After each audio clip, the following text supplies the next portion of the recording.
Apapun yang Anda kerjakan, show commitment. Jangan doa itu mut-mutan. Hari ini berdoa, besok enggak, lusa berdoa, lalu setelahnya tidak lagi. Alias bolong-bolong tuh saat teduh. If you do something, commit to it. Jangan asal-asalan, jangan tipis gitu loh komitmennya. Tanahnya tipis, sebentar kelihatan, sebentar enggak. Kalau Anda belum subscribe di channel ini, segera supaya Anda bisa mengikuti terus rema-rema dari Roh Kudus ya. Mendapat sebuah janji untuk hari ini, Tuhan akan memberikan multiplikasi tak terhingga bagi orang yang percaya. Ya, kita buka ayatnya di Markus pasal 4. Oh ya, jangan lupa, ada banyak pengajaran berharga yang saya sudah simpan, koleksinya di YouTube kami. Anda bisa subscribe YouTube ini supaya tidak ketinggalan dengan firman-firman yang merupakan investasi ilahi dalam kehidupan orang-orang yang percaya kepada Tuhan. Ya, saya kok yakin ya kalau hati kita itu diisi firman, kita tidak kosong. Ya, kita itu penuh roh dan kebenaran, pasti terjadi akselerasi atau percepatan di kemudian hari. Dan bukan karena hati kita serakah, tapi haus dan lapar akan kehendak Allah. Dan siapa yang lapar dan haus akan kebenaran, hari ini akan dipuaskan. Ambil catatan, ya, supaya tidak hilang. Multiplikasi tak terhingga bagi orang yang percaya. Klaim janji itu, nggak apa-apa kok. Hati kita nggak serakah. Tapi karena kita itu anaknya, kita ahli waris, kita punya Bapa di sorga. Ya, apa yang menjadi kebutuhan Anda, bawa ke Tuhan Yesus. Bahkan keinginan Anda diuji dulu dengan firman. Cita-cita, proyek-proyek hidupmu taruh di kaki Tuhan Yesus. Saya percaya itu pasti akan jadi sesuatu. Perumpamaan tentang seorang penabur multiplikasi tak terhingga, Markus pasal 4 ayat 1 sampai ayat yang ke-9 ya. Kita baca bersama-sama ya. Anda di rumah atau di mana saja, ambil Alkitabnya, baca bersama dengan saya. Tuhan mendengarkan. 1, 2, 3. Pada suatu kali Yesus mulai pula mengajar di tepi danau. Maka datanglah orang banyak yang sangat besar jumlahnya mengurumuni dia, sehingga ia naik ke sebuah perahu yang sedang berlabuh, lalu duduk di situ. Sedangkan semua orang banyak itu di darat, di tepi danau itu. Dan ia mengajarkan banyak hal dalam perumpamaan kepada mereka. Dalam ajarannya itu ia berkata kepada mereka, dengarlah, adalah seorang penabur keluar untuk menabur. Pada waktu ia menabur, sebagian benih itu jatuh di pinggir jalan, lalu datanglah burung dan memakannya sampai habis. Sebagian jatuh di tanah yang berbatu-batu, yang tidak banyak tanahnya. Lalu benih itu pun segera tumbuh karena tanahnya tipis. Tetapi sesudah matahari terbit, layulah ia dan menjadi kering karena tidak berakar. Sebagian lagi jatuh di tengah semak duri, lalu makin besarlah semak itu dan menghimpitnya sampai mati, sehingga ia tidak berbuah. Dan sebagian jatuh di tanah yang baik. Ia tumbuh dengan suburnya dan berbuah. Hasilnya ada 30 kali lipat, ada yang 60 kali lipat, ada yang 100 kali lipat. Dan katanya, kita baca bersama-sama ya, siapa mempunyai telinga untuk mendengar, hendaklah ia mendengar. Dengarkan apa yang firman ajarkan dan dengarkan suara Roh Kudus secara pribadi. Yesus itu bukan hanya Tuhan, dia juga adalah guru. Dia mengajari kepada putra-putri ahli waris kerajaan sorga, murid-muridnya, suatu spiritual law, hukum rohani yang lebih tinggi daripada hukum dunia. Makanya pengajaran Tuhan Yesus itu sangat reformasi di zaman itu. Di zaman ini sangat transformasi. Jadi kalau kita ikut pengajaran Tuhan itu nggak bisa dengan kedagingan. Kita harus minta tolong Roh Kudus. Karena pengajarannya mudah untuk dimengerti, tapi juga susah bagi orang yang sok tahu. Kalau kita sok pintar karena kedagingan kita atau kepandaian, orang hikmat akan ditangkap dalam kebodohan. Tapi orang-orang yang simpel kayak kita gini, yang hanya rindu, haus dan lapar akan kebenaran, bisa mengerti perkara-perkara dan rahasia-rahasia sorgawi.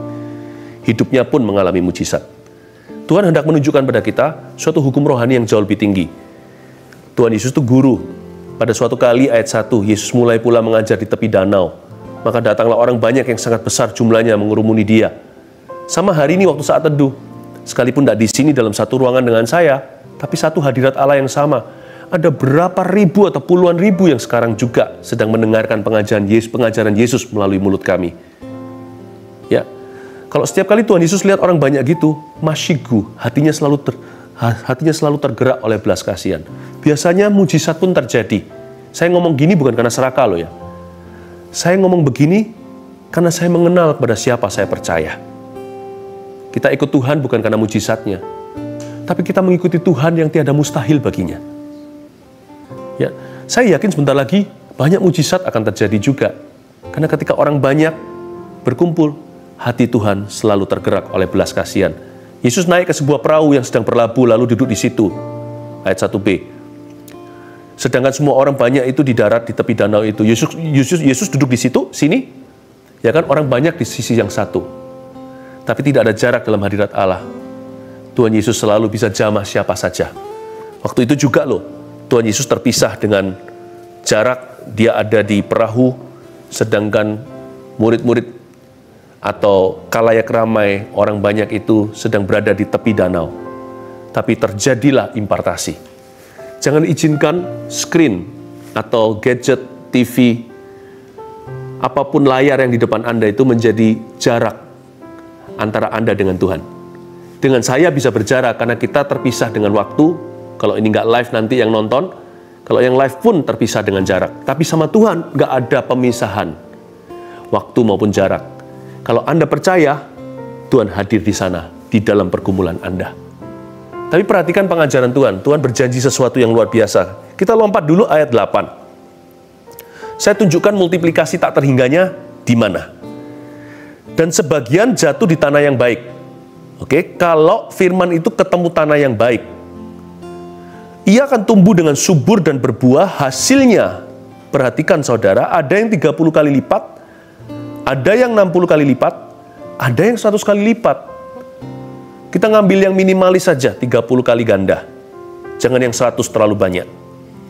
30 kali lipat ini bukan 30% pertumbuhan. Dan juga bukan 300% loh ya. Bahkan bukan 3000%. 30 kali lipat itu seperti sesuatu angka, seperti satu angka yang diderajatkan, ya, di kuadrat maksud saya. Tapi 30 kali lipat. Ambil angka yang paling kecil aja untuk di kuadrat. Angka 2 kuadrat, 4 kuadrat, 16. Itu baru 2 kali sudah dapat angka 16 double digit. Ketiga kali 16 kuadrat, ambil kalkulator silahkan. Baru ketiga kali. Belum tambah 27 kali lagi.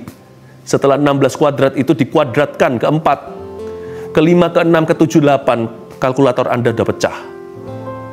Maksud saya, Tuhan itu kuasanya tidak terbatas. Kalau Tuhan melipat gandakan, itu adalah kuasanya, bukan kekuatan manusia. Maksudnya mujizat itu nggak ada plafonnya. Tuhan kita itu tidak bisa dimasukkan dalam kotak. Itulah mujizat tak terhingga. Kalau percaya Tuhan, jangan tanggung saudara. Kalau Anda mempercayai janji Tuhan dan penggenapannya, percayalah sejauh sorga, langit pun bukanlah batasnya. Believe that God can, believe that God will, and believe that God is willing. Percayalah bahwa Tuhan bisa. Percayalah bahwa Tuhan mau. Percayalah bahwa Tuhan sanggup melakukan segala perkara. Itu artinya 30 kali ganda. Jangan pakai kalkulator atau semata-mata logika manusia. Memahami firman perlu akal budi, saya mengerti. Tetapi nggak bisa kita membatasi firman ini hanya dengan pikiran kita. Terlalu kecil saudara. Sebab Allah kita sanggup melakukan segala perkara. Bahkan apa yang mata kita nggak pernah lihat, telinga kita nggak pernah dengar, yang pikiran kita belum berani bayangkan, atau yang sama sekali dalam saat teduh kita belum berani kita doakan, Tuhan sediakan bagi orang percaya. Itu maksudnya 30 kali ganda. Udah jangan jauh-jauh bilang 60 kali ganda. Nggak bisa dihitung itu, tak terhitung sama sekali, apalagi 100 kali lipat. 100 kali di kuadrat. Udah jangan coba-coba kita membatasi Tuhan. Sekarang kita baca Saya kasih Anda poin-poin sederhana untuk supaya terjadi multiplikasi yang tidak terhingga. Apa peran kita? Ya, Tuhan itu nggak pernah suruh kita jadi Pinocchio atau boneka kayu atau dimainkan dengan string atau dengan benang-benang kiri kanan, tidak punya kehendak bebas. Manusia itu punya pilihan. Tuhan nggak juga tidak suruh kita menjadi orang yang hanya sekedar menerima, tidak berbuat apa-apa. Tuhan menciptakan manusia sebagai gambar dan rupa Allah, berarti kita ini co-pilotnya. Berarti ada peran. Nah, peran kita sekalipun sangat kecil, tak berarti di dalam pembuatan mujizat. Karena kita tahu bukan karena jasa kita, bahkan bukan karena iman kita. Semua karena anugerahnya. Tapi jangan pernah abaikan bagian Anda. Sebab bagian Anda itulah kerjasama Anda dengan Roh Kudus. Itu super indah. Karena itu yang membuat kita menjadi anak-anak Allah. Karena kita mengambil bagian dalam pekerjaannya. Nah, bagian kita agar multiplikasi tak terhingga ini terjadi. Apa? Nah, 1, 2, 3 saya kasih poin sederhana untuk Anda bisa selalu mengingat lagi besok-besok hari ya. Dicatat baik-baik ya. Ayat 4. Pada waktu ia menabur sebagian benih itu, jatuh di pinggir jalan, lalu datanglah burung dan memakannya sampai habis. Belajar dari kegagalan tanah yang ke-1. Jenis yang pertama ini adalah pinggiran jalan alias aspal. Benih jatuh di sana, langsung dicaplok sama burung yang memakannya sampai habis. 1, tulis, ini peran kita. Jangan hampa iman. Firman jikalau tidak disambut tangan dengan iman, yang diuntungkan nanti setan. Firman dibagikan, itu tidak otomatis mengerjakan mujizat. Firman akan mencari hati yang mau percaya. Bahkan kita diselamatkan pun karena iman. Karena Tuhan tidak pernah memaksa. Seseorang dipenuhi Roh Kudus juga karena iman. Dia meminta kepada Bapa untuk memberikan Roh Kudus. Dan dia yakin bahwa Bapa tidak akan memberikan kalajengking kalau kita minta roti. Tidak ada ayah dunia bahkan manusia jahat pun memberikan ikan, bukan kalajengking jikalau anaknya minta makan. Ya, kita kepenuhan Roh Kudus itu juga karena iman. Nggak pernah namanya kepenuhan Roh Kudus itu kesurupan, karena Roh Kudus tidak pernah memaksa. Nah, setan itu pencuri, dia membunuh, membinasakan, dia memaksa kehendaknya. Ya kan? Tapi kalau Tuhan itu selalu tanya Anda dulu, Anda percaya? Mau nggak terima? Tuhan tidak pernah memaksa kehendaknya. Sekalipun mujizat Tuhan yang kerjakan, Tuhan akan mengulurkan tangan, mengajak kita percaya. Supaya waktu mujizat itu terjadi, ada peran Anda di sana. Sekalipun kecil, Anda bekerja sama dengan Roh Allah. Karena itu, jangan hampa iman. Pilihlah untuk percaya. Lebih baik seperti seorang pria di Perjanjian Baru yang berkata, Tuhan, ampuni aku yang tidak percaya ini. Aku percaya kepadamu. Loh, gimana sih dia barusan berkata dia nggak percaya, tapi dia minta tolong sama Tuhan supaya percaya. Mending iman kita itu struggling. Mending saya dalam percaya itu bergumul. Nggak sempurna. Daripada saya tidak percaya karena saya tidak mencoba. Daripada saya menyerah, belum apa-apa, sudah angkat tangan. Tuhan ajari kita untuk percaya. Sekalipun iman kita kecil, makanya standar Yesus itu dapat diraih oleh kita semua. Standarnya bukan gunung, tapi biji sesawi. Iman itu sekecil itu aja bisa memindahkan gunung. Tuhan ajari kita untuk tune hati kita itu selalu ke arah believing. Jangan sampai hatimu ditemukan oleh Tuhan dalam keadaan hampa iman. Karena imanlah yang akan menjadi pintu masuk kasih karunia. Jangan hampa iman. Kalau sampai hati kita seperti pinggir jalan aspal seperti itu, burung-burung setan akan datang dan memakan benih-benih itu sampai habis. Yang kedua, ayat 5, sebagian jatuh di tanah yang berbatu-batu, yang tidak banyak tanahnya. Lalu benih itu pun segera tumbuh, karena tanahnya tipis. Ayat 5, di tanah yang berbatu-batu yang tidak banyak tanahnya. Tipis tanah itu. Jadi tumbuh sih tumbuh, tapi sebentar saja mati. Karena tanahnya tidak cukup nutrisi. Yang kedua, kalau kita mau melihat multiplikasi tak terhingga, meskipun mujizat itu dari sisi Allah, peran kita apa? Jangan asal-asalan. Apapun yang Anda kerjakan, show commitment. Jangan doa itu mut-mutan. Hari ini berdoa, besok enggak, lusa berdoa, lalu setelahnya tidak lagi. Alias bolong-bolong tuh saat teduh. If you do something, commit to it. Jangan asal-asalan, jangan tipis gitu loh komitmennya. Tanahnya tipis, sebentar kelihatan, sebentar enggak. Kerja juga sama, sekolah juga sama. Jikalau kita itu orang yang mut-mutan, atau orang yang tergantung perasaan, tidak berani komitmen dan bayar harga, Tuhan nggak bisa bawa jauh. Sekalipun mujizat nggak ada hubungannya sama kita. Gini loh, kalau terjadi mujizat dalam hidupmu atau promosi diberi, jangan pernah kita sombong dan berkata, itu karena aku rajin, karena aku berani bayar harganya, karena aku berani susah. Enggak, mujizat nggak ada hubungannya sama Anda dan saya. Itu diberikan gitu aja. Tapi Tuhan mencari kemitraan. Karena mujizat itu untuk Anda bukan. Allah mau Anda berperan. Bagian Anda sekalipun 100%-mu itu secuil saja di hadapan Allah. Penuhkan bagianmu.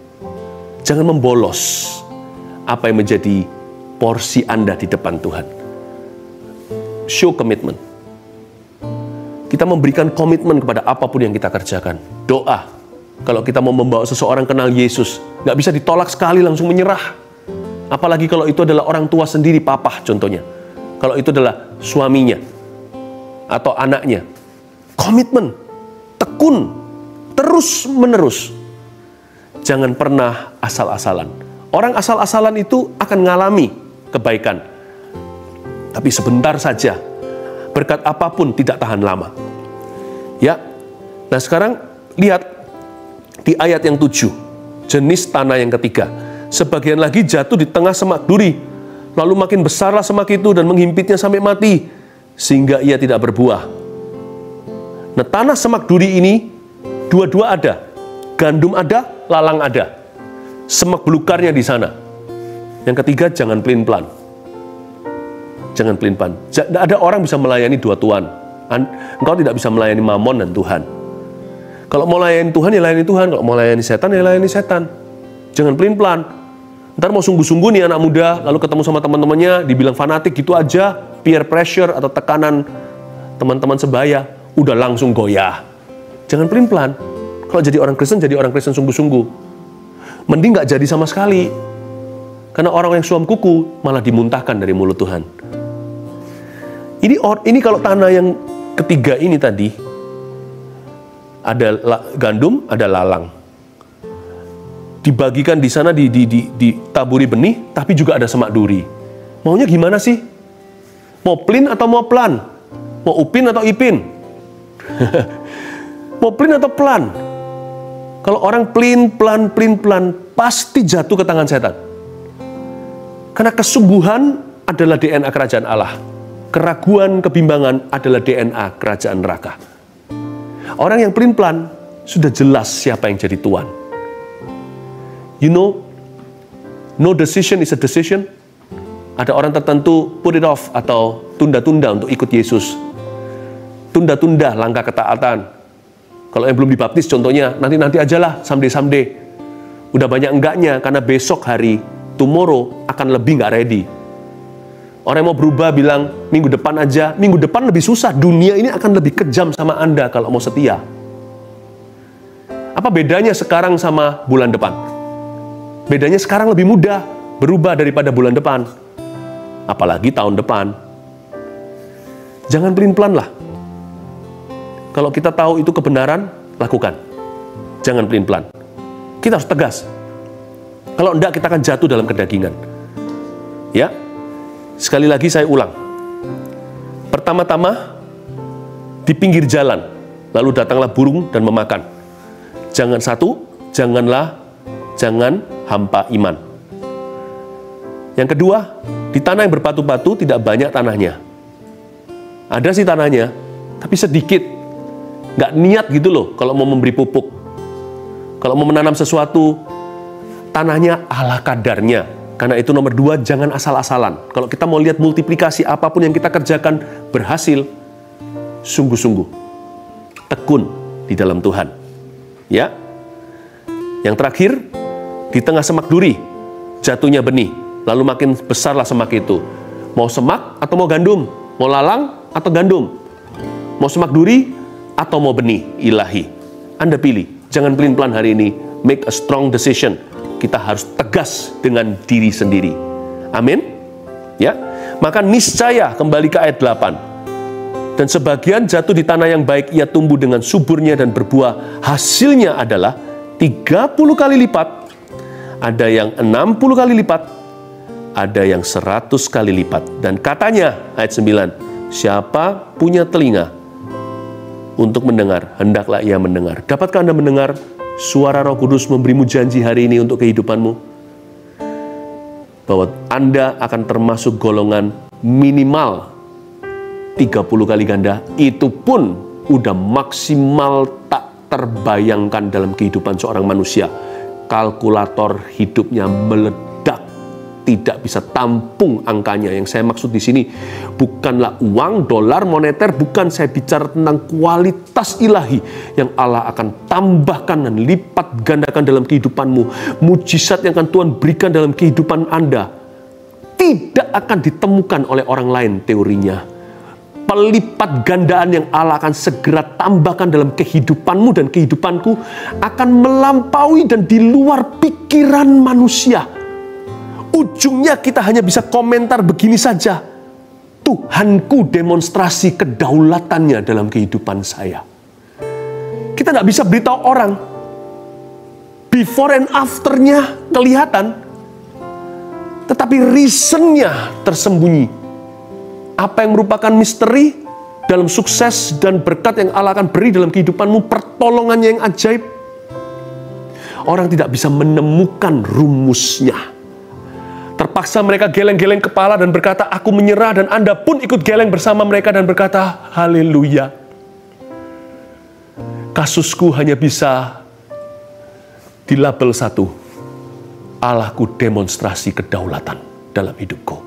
Kemenangan terjadi. What can you say? You cannot say anything but how great thou art, O Lord. Kita hanya bisa berkata satu hal aja. Di luar itu, no komentar. Ajaiblah Tuhan. Multiplikasi tak terhingga. 30 kali ganda. Lain kali aja. Kita bicara 60 kali ganda dan 100 kali ganda. Sekarang, otaknya sudah mau meledak. 30-nya Tuhan aja, kita sudah nggak tahan. Asal Anda jangan hampa iman. Ingat ya, iman itu pilihan. I believe. I believe. I believe. Jangan asal-asalan. Kerja apapun, jangan biasa-biasa. Show commitment in your life. Kalau Anda mau pernikahan yang luar biasa, show commitment dalam hal kekudusan. Dan yang terakhir, jangan pelin-pelan. Sebentar Yesus, sebentar Tuhan, sebentar setan, sebentar Tuhan, sebentar Mammon, sebentar Kristus, sebentar kepahitan, sebentar mengampuni. Jangan pelin-pelan. Orang yang pelin-pelan sudah ikut setan kok. Karena pelin-pelan itu bukan milik Tuhan. Karena Yesus namanya tahu? Namanya bukan pelin-pelan, tapi ya dan amin. Itu Yesus. Kalau setan, pelin dan pelan. Kalau Tuhan, yes and amen. Katakan ya dan amin bagi setiap janji Tuhan. Siapa percaya akan mujizat dalam hidupnya? Bisa angkat tangan Tuhan yang lihat. Praise the Lord. Dengan iman saya lihat tangan-tangan terangkat di mana-mana. Giliranmu akan datang di bisnis Anda, di kesehatan rumah tangga Anda, dalam hidup dan masa depan Anda. Mujizat tak terhingga. On the way sedang datang. Dan dia tidak akan mengecewakan. Haleluya. 1 Petrus 4 ayat 7. Kesudahan segala sesuatu sudah dekat. Karena itu, kuasailah dirimu dan jadilah tenang, supaya kamu dapat berdoa. Saudara yang terkasih, terima kasih telah mendengarkan firman Tuhan hari ini. Jangan lupa untuk dukung terus channel ini dengan cara subscribe, like, share, dan juga komen, agar saudara kita yang lain juga boleh terberkati. Tuhan Yesus memberkati kita.